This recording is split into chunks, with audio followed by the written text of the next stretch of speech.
आप कानून के दायरे की बात कर रहे हैं, फिर आपने कहा कि संभल पे आ रही हूँ मैं, आपने कहा कि संभल में 65 कुछ तीर्थ स्थल हैं, 64 और 18 की पहचान हो गई है।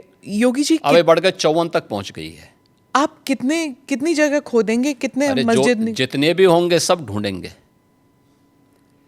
जितने भी होंगे सब ढूंढेंगे, सब निकालेंगे और दुनिया को बोलेंगे कि भगवान ने जिसको आंखें दी हैं वो आके देखो तो क्या हुआ था संभल में। देखिए, संभल एक सच्चाई है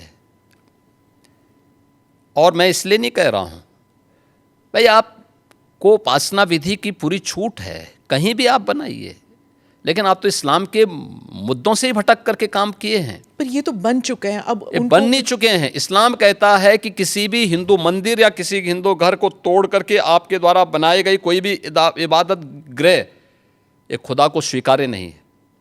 क्यों आपने बनाई? आप तो इस्लाम के विरुद्ध आचरण कर रहे हैं। पर आप तो कानून के दायरे में रहकर हम कानून के दायरे में रह के सब काम कर रहे हैं। अगर कानून के दायरे में रह रहे हैं तो फिर आप मथुरा की बात क्यों उठा रहे हैं? मथुरा की बात क्यों नहीं उठानी? मथुरा श्री कृष्ण की जन्मभूमि नहीं है क्या? पर वो तो अब कोर्ट में है ना। कोई कोर्ट का ही आदेश पालन कर रहे हैं ना, तो अब तक तो वहाँ बहुत कुछ हो गया होता। तो अयोध्या, काशी, अब फिर मथुरा भी, और कितने और?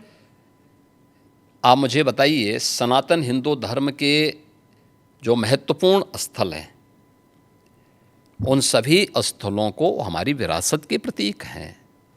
देखिए, डॉक्टर राम मनोहर लोहिया के नाम पे राजनीति बहुत सारे लोग करते होंगे। संभल में 65 निकाल रहे हैं आप, तो फिर 65 नहीं, वहाँ 68 सभी तीर्थों को हम निकाल रहे हैं।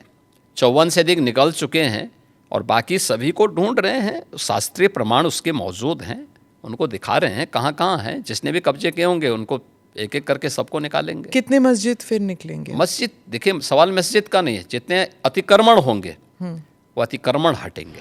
Do subscribe to the ANI Clips channel to get shorter versions of this podcast. Click here to watch the full episode.